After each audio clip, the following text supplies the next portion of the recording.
Are you simping for your girl when you do things that she likes?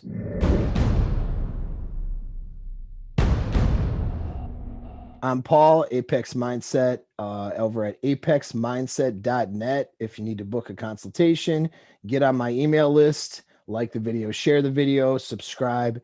All right, let's get into the topic. We're talking a little bit about when is it okay to do something for a chick. Now, I know this seems like a really dumb question to some of you. Okay, and new to the channel, they're going to be like, why would this even be a question? The reason it's a question is because guys, a lot of guys generally grew up with a social paradigm that you earn a chick's love, you earn her affection, you earn her attention by doing things for her, making her happy, giving her compliments, and doing all those warm and wonderful and lovely things. And so these guys, most guys had periods in their life where they did all those things and they watched the girl that they were trying to attract go towards some a-hole or some jerk who would bang her out and not call her and treat her like trash and be verbally abusive, all right, or whatever. Add into it anything. So all the things that the women say that they want, they're spreading their legs for other guys who do none of those things. And so guys sort of came up to a conclusion, and it's pretty well known, that you don't simp for a girl, right? Because if you simp for a girl, then she is going to be unattracted to you. What she actually wants to spread her legs for is that a-hole that isn't going to do anything nice for her. So that's the message that most guys got. In women, it's your fault because you spread them for a-holes. So if you're mad about that, and you're mad that guys don't do anything for you, well, stop spreading them for a-holes. So now on to the next part of the topic, which is, as a human being, though, you're going to kind of want to have a good time with somebody, do things for them because you care about them. And so there is a drive to do that. We have a primal drive as men to take care of the baby maker. So that causes us to want to take care of our girls, right? But then I find that guys, once they come into like red pill space or pickup space or whatever it may be, because they're trying to solve problems, they haven't been successful with women. They've been simping for women. And now they're like, man, how do I handle this? And then they realize, wait a second, when I don't simp for women, I get more women.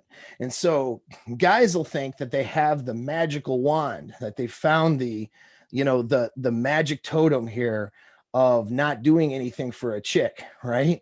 And so they'll pick her up and whatever, but they won't do any of the nice and comforting things, and they find that they're getting better results in the beginning, right? So they won't send her a good morning text. They'll never do anything for her. They won't do anything that that would make her happy explicitly. It's all really revolving around them, and they're getting results. Women are going for it, and they're like, man, I found this gold standard. They'll jump on the forums and red pill spaces and talk about how their newfound ability to attract women is magical and unprecedented, and all this because they used to do nice things for women and now they don't, and look how amazing everything is turning out. And that's cool. Like, that works when you're dating a bunch of women, banging a bunch of girls, because what happens is well, what you're mimicking in that sense is being on your own mental point of origin, which is very alpha. All right, so you're being the alpha dude because you're not giving up parts of yourself for this chick. You are on your purpose and getting what you want, and that's attractive, right? And so the reason why simping fails or isn't good, doing placating to women, doing those nice things for them, buying them flowers, sending a good morning text, right? The reason why those things don't work too well is because women's brains are hypergamous. She has to see you as better than she is. So when she gets you, she's mating upward. And if she sees herself as better than you, because of the messages you're sending with your simping behavior, her attractions in the toilet doesn't work. So that's on a fundamental level why that's a thing. Well, here's the part where it fails, though, is when you try to get into a long-term relationship.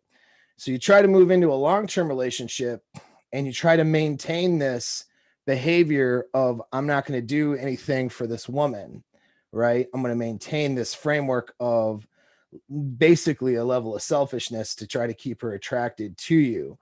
And it always fails almost every time. All right. Because doing things for a woman that makes her happy, providing the comfort that she needs in the right way, and providing euphoric experiences for her and with her is a key component for maintaining frame long term. All right. In the beginning, this sort of technique of not doing crap for her works because she is trying to find her sense of value through you, right? She finds you attractive or whatever, and the way that you treat her sends the message that you're better than she is. She's going to try to get validation through getting you, and that will last a while, right? And so when you're not paying any attention to her, not doing anything for her, she's always having to get your attention. You're never trying to get hers.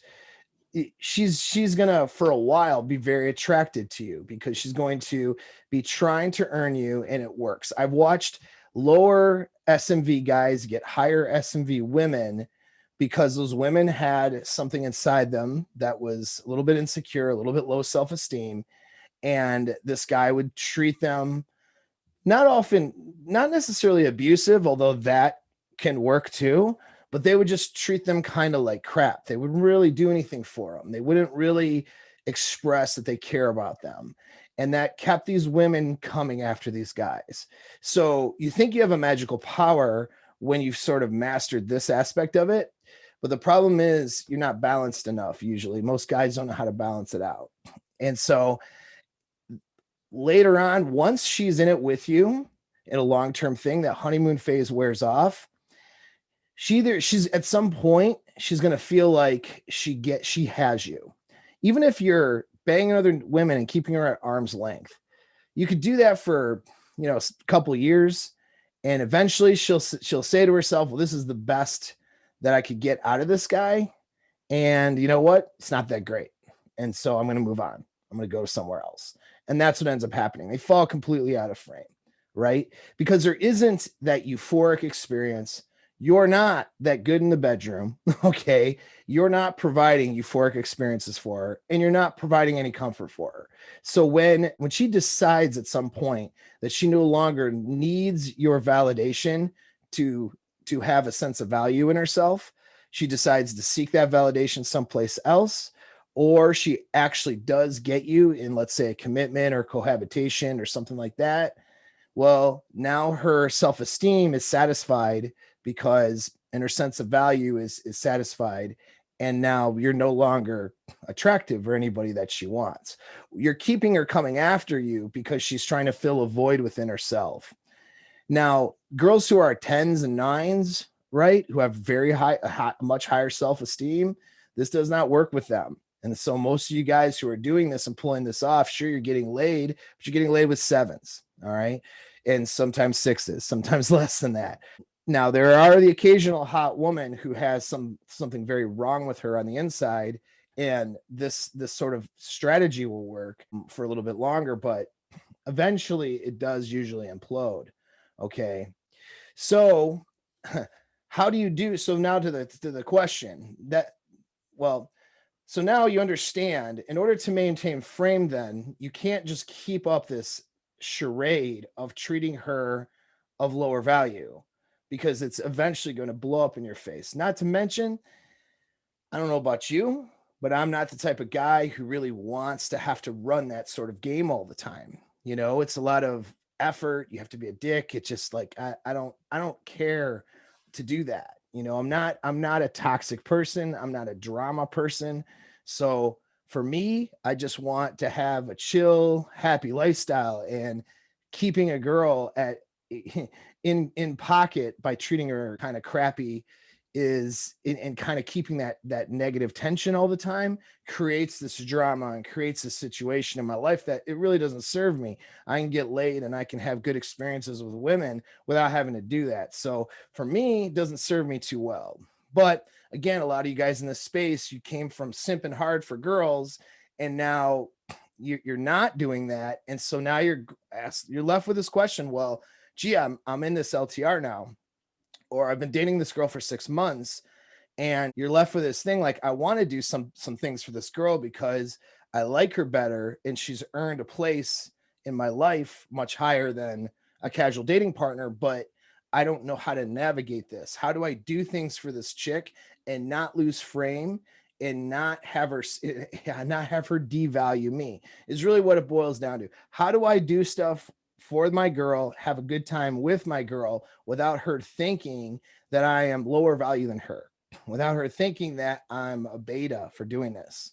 So that's the underlying fundamental question that we're going to answer today. It's actually really simple in concept, hard to apply though, and you'll have to navigate through applying this. Okay. So you have to ask yourself, when you do something for a chick, are you doing it from a position of power, or are you doing it from a position of submission? So that's the question. All right. So you're going to send a good morning text.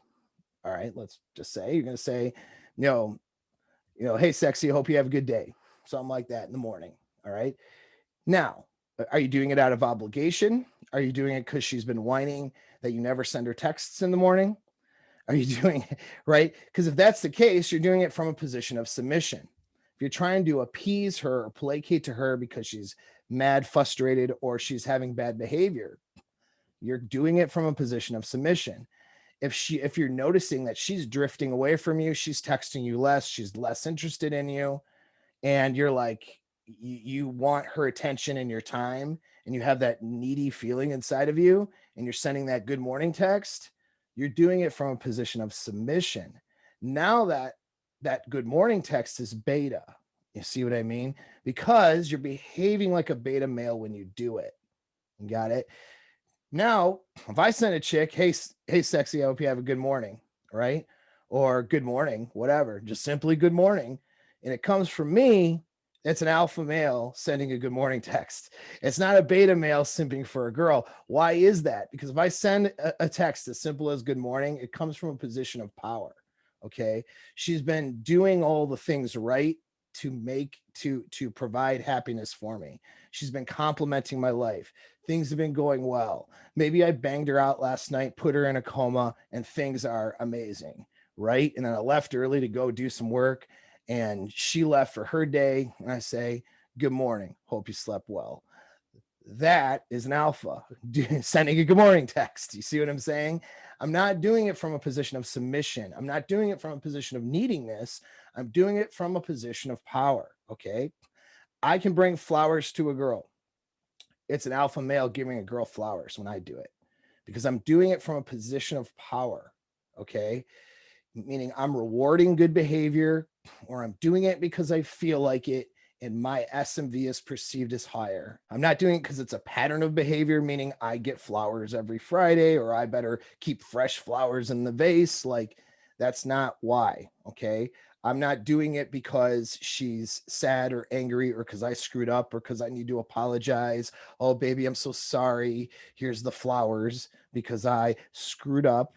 Okay. No, that's from a position of submission. All right. Now, here's the thing. You need to provide euphoric experiences.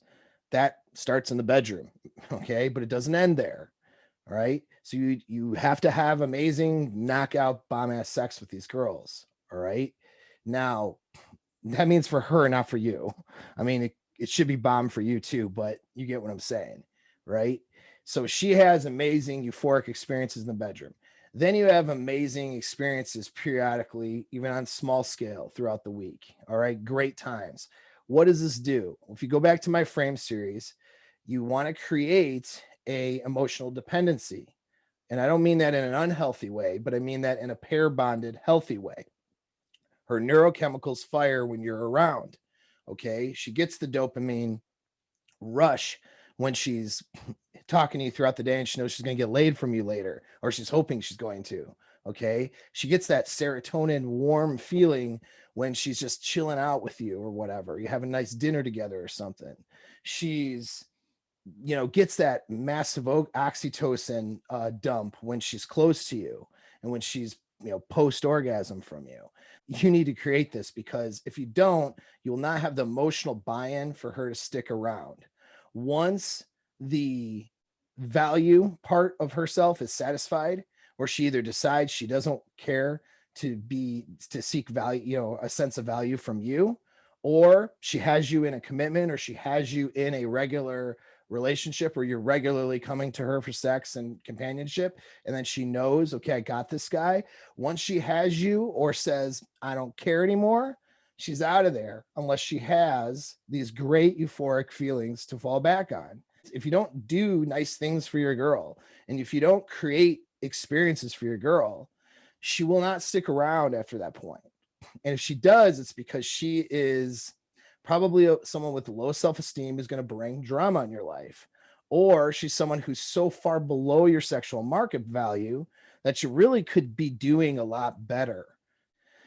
So you have to do some of these things. And the other part is, let's say you are perceived as high SMV, high value in her alpha. If you don't provide some comfort for her, she's going to get, potentially, most likely, going to get so much anxiety about losing you and so much dread that she'll create drama and possibly blow the relationship up. So these are all things that can happen. And I watch them happen when dudes come to me in consultations and they go, man, I don't know what happened. I lost frame. I had her in line and then boom, it just blew up. What's going on? Or now she doesn't, she's starting fights with me. She's running off. She doesn't care about what I think anymore. She's not, we're not having sex anymore. Like what's happening? I was this alpha guy. I had her wrapped around my finger and now she doesn't care to be around me anymore. And then what ends up happening is a lot of you guys just blame the girl. You go, well, it's just my turn, I guess, and better dump her because it's her, this is just the way women are. It's not the way women are, man. It's the way you're behaving. There are women that can't pair bond. Don't get me wrong. You pick the wrong people. But a lot of the times that I get a guy in consult, though, it's not the woman. Okay. It's the guy, because he is not creating those good experiences for her, and there's no buy-in to stick around. All right. So I run into those two things in consults, actually. Either guys simping too hard for her, and over the course of time in the relationships, death by 1,000 concessions, he's beta-tized now. But I also run into the opposite a lot, where a guy is a red pill guy and he's trying to maintain frame so hard that he never does anything for his chick. And he's afraid to do the things, even when he wants to do things or wants to create good experiences for her. He's got to create this frame and keep her in line. And he ends up failing because of that. So you can't fall guilty to either thing. You have to know how to manage frame in this relationship. And that is, if there's a push-pull involved, all right? And what that means is that from a position of power, when it makes sense, when you want to, when she needs that balance, you provide that comfort sometimes. You provide those good feelings. You do good things for her. It's fine, right?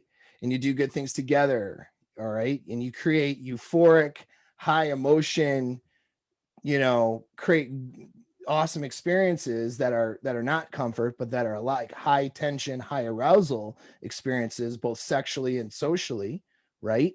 But you also create that comfort too, that chill time that you guys have. Yeah, you made dinner once, right? She's coming home after a hard day. You're coming home and your day wasn't quite so hard, and you're like, I got dinner tonight, or whatever, for example. Well, are you making dinner because you're simping for her, or are you making dinner because you're in a position of power, and that she's been complimenting your life? She'll drop down on her knees and take care of you at the snap of a finger, right? And you're just making dinner because you like making dinner. It's a cool thing to do. And you're just going to have a nice, quiet evening together. You hear what I mean? So it's like doing it from a position of power. That's how you do it. So be the alpha. And then when you do things for her, it's an alpha doing things for her, because you're attractive and you're not behaving in an unattractive way. Stick with my content. Ask questions if you got them, and when I do the live shows and stuff like that, or book a consultation if this is something you're struggling with. Thanks again for the support.